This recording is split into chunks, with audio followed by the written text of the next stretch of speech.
नमस्कार महाराष्ट्र माझा आपण पाहत आहात आपलं लोकप्रिय चॅनल मायराणी आयराणी न्यूज चॅनल।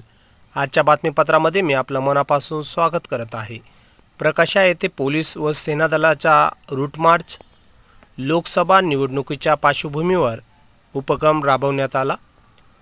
शहादा तालुक्यातील शहादा पोलीस ठाण्याअंतर्गत आज लोकसभा निवडणुकीच्या पार्श्वभूमीवर पोलिसांनी पथसंचलन केले।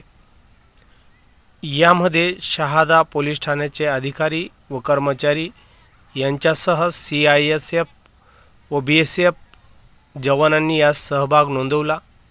पोलीस अधीक्षक श्रवण दत्त, अपर पोलीस अधीक्षक निलेश तांबे, उपविभागीय पोलीस अधिकारी दत्ता पवार यांच्या मार्गदर्शनाखाली हा रूट मार्च सुरू करण्यात आला।